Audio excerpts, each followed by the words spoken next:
Hi, and welcome back to Retro Anime Realm, where today we shall be talking about episodes 25 through to 32 of Yu Yu Hakusho. As you can see, we are changing the format starting from today, as we are looking at not just 2 but 8 episodes this time around. The reason for this is to help cover the series in faster time, and to provide a little bit more of a wider scope as we analyse the series. Over these episodes, we see the Yukina Rescue Arc and the Spirit Detective Saga come to an end, with the opening episodes of the Dark Tournament Saga. I'm going to start here by giving my opinion on the Spirit Detective Saga now that this opening portion of the series has come to a close. I knew going into the series that this portion was known to not be as good as the rest, so I was not surprised that I found it pretty uninteresting. The problem is that even at the episode 20 mark, it still doesn't feel like the series has properly gotten started and found its feet. There are other series that take a good while to get going, but it really shouldn't take up to 20 episodes or more. The series should have established itself by that point. That said, I feel the Spirit Detective Saga does a good job in introducing us to the characters and the world of Yu Yu Hakusho as a whole. The first few episodes of Yusuke's death and trying to regain his body I thought were wonderful, and the quest to recover the artifact was also entertaining. The Genkai Tournament arc did introduce us to some of the combat the series is known for, but the characters are not skilled enough yet to make this quite so interesting.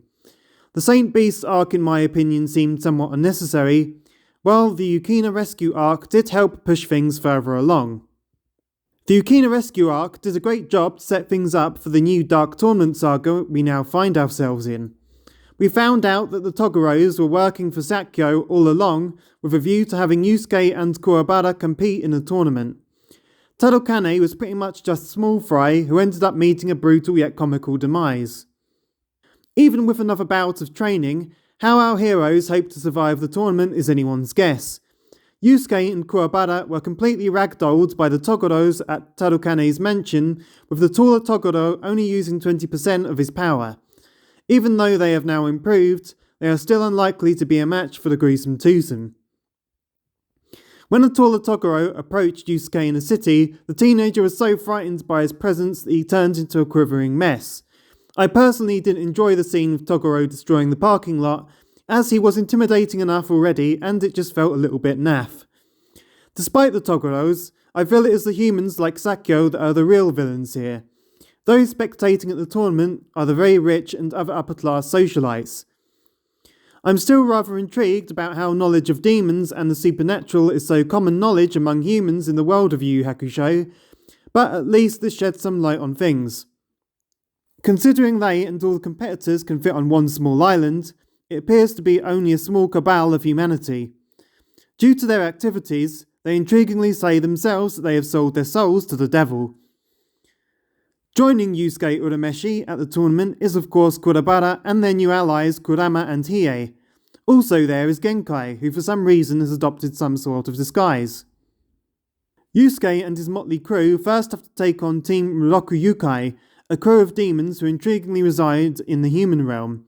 They proved to be rather tricky opponents, but in the end Team Urameshi were able to emerge victorious. Kuwabara takes on a childlike Rinku in the first matchup, with the ginger-haired teenager narrowly defeated.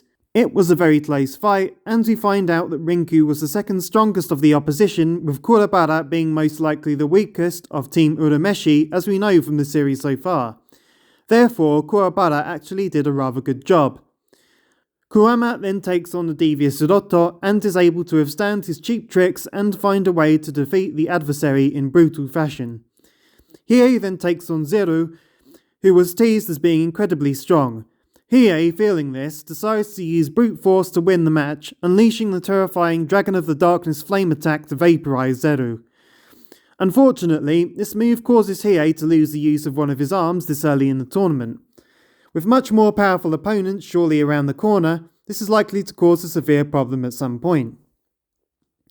These last two fights give us a good look at just how strong Hiei and Kurama are. The battle between Zero and Hiei had some beautiful looking animation that really had the wow factor. Hopefully we'll get many more scenes like this as the series continues. Hiei also demonstrates that he can sense ki during this fight, Dragon Ball style. We had seen him and others like Kuwabara sense Reiki and Yoki before, so this isn't exactly a surprise, but I think it is still worth mentioning here. For the final battle, Yusuke takes on the drunken Chu and the leader of Team Ryukyu.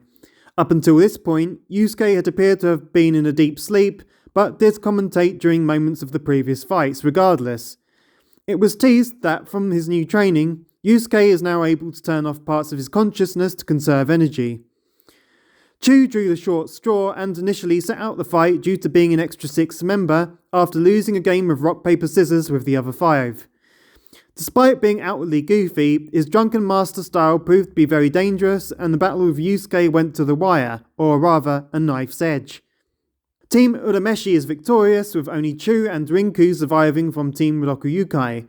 In the end, Chu and Rinku appeared to be more benevolent demons and seem to have a large amount of respect for Yusuke and his friends when all is said and done. While the tournament is taking place, we also have Botan together with Keiku and Kurobada's sister Shizuru, who have also tagged along. Keiko, not really having glimpsed demons before, appears to be horrified by what she is witnessing. She tries to interfere in Yusuke's match several times, which becomes a little annoying. Shizuru has no such fears, stubbing her cigarette out on a confrontational demon. Shizuru does get in trouble though when she is cornered by demons in the stadium's corridors. Sakyo ends up saving her, so we shall see where that goes. Other members of the Black Club are also in attendance, presumably all having teams in the tournament. Koenma and his assistant are also there to watch the proceedings, and while these characters are welcome, I do think there are too many characters commentating on what's going on throughout this arc so far. Starting with episode 30, we get a new ending theme in Sayonara Bye Bye. As the series by this point has definitely taken a turn into being something a little different, this change feels fitting. I was a fan of the last ending theme in Homework ga Owaranai, and having listened to the music of Yu Yu Hakusho before, all the ending themes and insert songs are great and well worth a listen. In conclusion then, people said that the series picks up for the Dark Tournament Saga, and having watched these episodes, I definitely subscribe to that.